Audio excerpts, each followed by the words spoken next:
This evening, we have the story of a United States citizen who journeyed to Jamaica to hand over thousands of dollars to alleged lottery scammers over the weekend. The alleged scammers were eventually nabbed, but in an exclusive interview with TVJ News, the victim speaks of how the scammers also assisted him financially.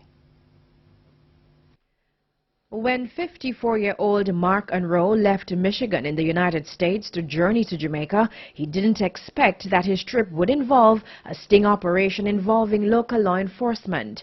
Mr. Unroe is not only disabled, but he has advanced Parkinson's disease.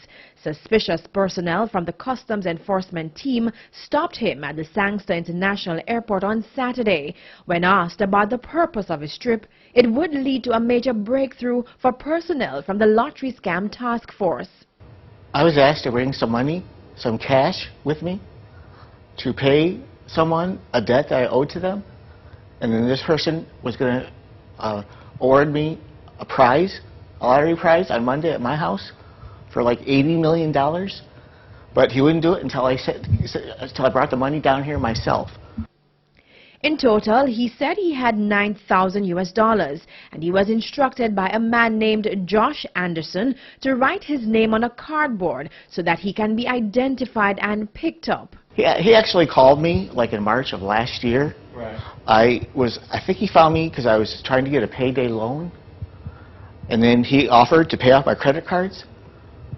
So this went on for about 3 weeks, I would say. Then he finally said, well, you won some sweepstakes, $1.5 million prize and a vehicle.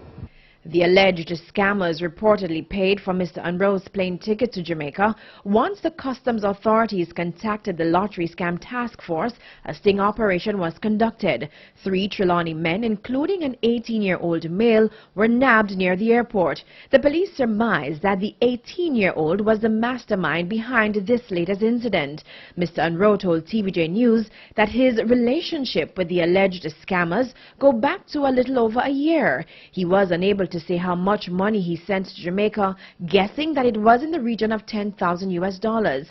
But he says he collected close to $30,000 on behalf of the scammers and was actually banned from MoneyGram in the United States because of the frequency at which he used the services. But in an interesting twist to this tale, he also received cash. I did a lot of stuff for him. I sent money via Western Union and MoneyGram for him. He also paid me. He also paid some of my bills for me when I was running low on funds. He did that for me too. He paid all kinds of credit cards sometimes. This was like months later after I met him. He paid a lot of bills for me. He would send me money, usually with the money pack. So he really did help me pay a lot of bills. This was really strange. After he was questioned by the police, it was decided that Mr. Unroe could return to the U.S. He insists that he has learned his lesson. It's just too bad for me that it took this much for me to come to my senses. I had suspicions like a long time ago, but he was such a smooth talker that he just kept convincing me that everything was okay and I was going to get my prize, all that kind of stuff, and it never happened. He actually said he would deliver it probably at least 10 times. He would call me up on the phone, say he's coming on this day to come deliver. He had one excuse after another to not deliver, and I fell for it every time. Meanwhile, the police say this is not the first time the lottery scammers have lured unsuspecting victims to Jamaica. A joint investigation that we carried out with our international counterparts for the past 2.5 years, which led to the arrest of Deonville O'Hara, OC DJ Wawa, and 25 other persons.